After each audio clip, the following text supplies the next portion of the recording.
ಬಿಡದಿ ಒಂದು ಯೋಜನೆ ವಿರೋಧಿಸಿ ಇವತ್ತು JDS ಪಾದಯಾತ್ರೆ ಕೈಗೊಂಡಿದೆ. ಇನ್ನೇನು ಕೆಲವೇ ಕ್ಷಣಗಳಲ್ಲಿ ಪಾದಯಾತ್ರೆ ಆರಂಭವಾಗುವಂಥದ್ದು. ನಮ್ಮ ಜೊತೆ ಮಾಜಿ ಶಾಸಕರಂತ ಮಂಜುನಾಥ್ ಮಾತಾಡ್ತಾ ಹೋಗ್ತೀರಿ. ಸರ್, ಬಿಡದಿಯ ಹೋರಾಟ ಈಗ ತೀವ್ರ ಸ್ವರೂಪ ಪಡೆದುಕೊಂಡಿದೆ, ಪಾದಯಾತ್ರೆ ಆರಂಭವಾಗ್ತಿದೆ, ಯಾವ ರೀತಿ ಇರುತ್ತೆ ಸರ್ ಇವತ್ತು? ನೋಡಿ, ಇವತ್ತು ಮೊದಲನೇ ದಿವಸದ ಪಾದಯಾತ್ರೆ ಪ್ರಾರಂಭ ಆಗ್ತಾ ಇದೆ. ಇವತ್ತು ಪಾದಯಾತ್ರೆಗೆ ನಮ್ಮ ಕೇಂದ್ರದ ಸಚಿವರು, ನಮ್ಮ ನಾಯಕರಾದಂಥ HD ಕುಮಾರಸ್ವಾಮಿ ಅವರು ಚಾಲನೆ ಕೊಡ್ತಾ ಇದ್ದಾರೆ. ಅವ್ರ ಜೊತೆ ವಿರೋಧ ಪಕ್ಷದ ನಾಯಕರಾದಂಥ R ಅಶೋಕಣ್ಣವರು ಸಾಥ್ ಕೊಡ್ತಿದ್ದಾರೆ. ಈ ಪಾದಯಾತ್ರೆ ಮೊದಲನೇ ದಿವಸ ಬಿಡದಿಯನ್ನು ಮುಟ್ತೀವಿ, ಎರಡನೇ ದಿವಸ ನೈಸ್ ರೋಡ್ ಜಂಕ್ಷನ್ ಮುಟ್ತೀವಿ, ಮೂರನೇ ದಿವಸ ಫ್ರೀಡಮ್ ಪಾರ್ಕನ್ನು ಮುಟ್ಟೋರಿದ್ದೀವಿ. ಇದರ ಸಂಪೂರ್ಣ ನೇತೃತ್ವ ನಾವು ಇಡೀ ರಾಜ್ಯದ ಮೂಲೆ ಮೂಲೆ ಬಂದಿರತಕ್ಕಂಥ ಜನ ಈ ರೈತರ ಜೊತೆಯಲ್ಲಿ ಹೆಜ್ಜೆ ಆಗ್ತಾ ಇರೋದು ನಮ್ಮ ಯುವ ನಾಯಕರಾದಂಥ ನಿಖಿಲ್ ಕುಮಾರಸ್ವಾಮಿ ಅವರ ನೇತೃತ್ವದಲ್ಲಿ ಈ ಪಾದಯಾತ್ರೆ ನಡೀತಾ ಇರ್ತದೆ. ಇದು ಗಟ್ಟಿ ಧ್ವನಿಯ ಪಾದಯಾತ್ರೆ, ಡೋಂಗಿ ಪಾದಯಾತ್ರೆ ಅಲ್ಲ.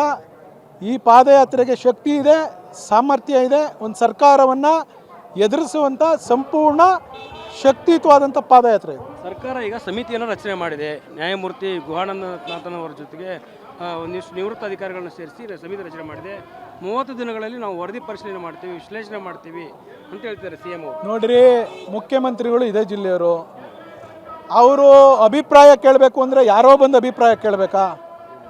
ಇದೇ 3 ವರ್ಷದಿಂದ ಬಂದು ಏನಂತ ಕೇಳಿದ್ರು ಈ ಜಿಲ್ಲೆಗೆ ಜನ, ನನಗೆ ಪೆನ್ನು ಪೇಪರ್ ಕೊಡಿ ಅಂತ. ಪೆನ್ನು ಪೇಪರ್ ಇಸ್ಕೊಂಡು ಹೋದವ್ರು ಮಾರಾಯರು ಇವತ್ತು ಬೇರೆಯವ್ರನ್ನ ನಿವೃತ್ತ ನ್ಯಾಯಮೂರ್ತಿನ ಕೇಳಬೇಕಾ ಜನಾಭಿಪ್ರಾಯ ಕೇಳೋಕ್ಕೆ? ಜನಾಭಿಪ್ರಾಯ ಕೇಳಬೇಕು ಅಂದರೆ 500 ದಿವಸ ಬಂದು ಅವರೇ ಕೇಳಿದರೆ ಇದು ಅಭಿಪ್ರಾಯ ಏನು ಅಂತ ಗೊತ್ತಾಗೋದು. ಇದಲ್ಲ. ಈ ಸರ್ಕಾರ ಇದರಲ್ಲಿ 33,000 ಕೋಟಿ ದುಡ್ಡು ಹೊಡಿಬೋದು ಅಂತೇಳಿ ಅವರೇ ಹೇಳ್ಕೊಂಡಿದ್ದಾರೆ. ಇದು ದುಡ್ಡು ಹೊಡಿಯುವಂಥ ಯೋಜನೆ. ಈ ದುಡ್ಡು ಹೊಡೆಯೋಕ್ಕೆ ನಾವು ಬಿಡೋದಿಲ್ಲ. ನಮ್ಮ ರೈತರ ಎದೆ ಮೇಲೆ ಸಮಾಧಿ ಕಟ್ಟಲಿಕ್ಕೆ ನಾವು ಬಿಡೋದಿಲ್ಲ. ನಮ್ಮ ಪಕ್ಷ ಹೇಳಿ ಕೇಳಿ ರೈತರ ಪಕ್ಷ, ರೈತರ ಧ್ವನಿಯಾಗಿ ಕೆಲಸ ಮಾಡ್ತಾ ಇದ್ದೀವಿ, ಮಾಡ್ತೀವಿ. 2006ರಲ್ಲಿ DK ಶಿವಕುಮಾರ್ ಸದನ ಸಮಿತಿ ಸದಸ್ಯರಾಗಿ ವರದಿಯನ್ನು ಕೊಟ್ಟಿದ್ದಾರೆ. ಫಲವತ್ತಾದ ಭೂಮಿ ಇದೆ ಅನ್ನುವಂಥ ನಿಟ್ಟಿನಲ್ಲಿ ವರದಿಯನ್ನು ಕೊಡ್ತಾರೆ DK ಶಿವಕುಮಾರ್ 2006ರಲ್ಲಿ. ಇವತ್ತು ಅದೇ ಫಲವತ್ತಾದ ಭೂಮಿ ಇಲ್ಲ, ಬರಡು ಭೂಮಿ ಅಂತಿದ್ದಾರೆ. ಅದನ್ನೇ ಗೊತ್ತಾಗ್ತದೆ ಇವ್ರಿಗೆ ಡೋಂಗಿತನ ಇವ್ರದ್ದೇನಿದೆ ಅಂತ. ಈಗ ಡೋಂಗಿತನಕ್ಕೆ ರೈತರು ಗಟ್ಟಿಯಾಗಿದ್ದಾರೆ, ಉತ್ತರ ಕೊಟ್ಟೇ ಕೊಡ್ತಾರೆ. ಇದರಿಂದ ಈ ಸರ್ಕಾರಕ್ಕೆ ಒಳ್ಳೇದಾಗಬೇಕು ಅಂದರೆ ಈ ಯೋಜನೆ ಕೈ ಬಿಡಿ.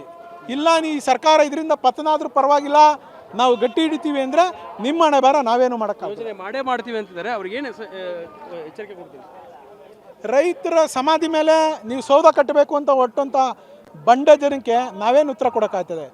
ನ್ಯಾಯಾಲಯ ಇದೆ, ಕಾನೂನಾತ್ಮಕ ಹೋರಾಟ ಮಾಡ್ತೀವಿ, ರೈತರ ಪರವಾಗಿ ಜಯ ತಂದು ಕೊಡ್ತೀವಿ. ಕಾನೂನಾತ್ಮಕವೂ ಕೂಡ ನಿಮಗೆ ಗೆಲುವಾಗಿದೆ ಸರ್. ಮೊನ್ನೆ ಇನ್ನೂ ಗೆಲುವಾಗಬೇಕು, ಹಾಗೇ ಆಗುತ್ತೆ.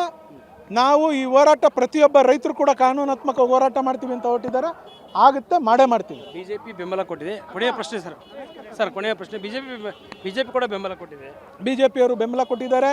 ನೋಡಿ, ನಮ್ಮ ಶಾಸಕರುಗಳೆಲ್ಲ ಮೂಲೆ ಮೂಲೆಯಿಂದ ಇವತ್ತು ಬಂದು ರೈತರ ಪರವಾಗಿ ನಿಂತಿದ್ದಾರೆ ಅಂದರೆ ನಮ್ಮ ಪಕ್ಷ ಯಾವತ್ತೂ ಕೂಡ ರೈತರ ಪರವಾಗಿರುವಂಥ ಪಕ್ಷ. BJP ಸ್ನೇಹಿತರು ಕೂಡ ನಮ್ಮ ಜೊತೆ ಕೈ ಜೋಡಿಸಿರತಕ್ಕಂಥದ್ದು ಸಂತೋಷದ ವಿಚಾರ. ನಾವಿಬ್ಬರು ಹೋರಾಟ ಮಾಡಿ ನಮ್ಮ ರೈತರಿಗೆ ಜಯವನ್ನು ತಂದುಕೊಡ್ತೀವಿ. ಅಕ್ಕನ ಕೇಳಿ. ಇದಿಷ್ಟು ಮಾಜಿ ಶಾಸಕರಾಗಿರುವಂಥ MLA ಮಂಜುನವ್ರ ಮಾತು. ಕ್ಯಾಮರಾ ಪರ್ಸನ್ ಶಿವ ಜೊತೆ ದುರ್ಗೇಶ್ ನಾಯಕ, guarantee news, Bidadi. Guarantee news, ಸುದ್ದಿ ಖಚಿತ, ನ್ಯಾಯ ನಿಶ್ಚಿತ.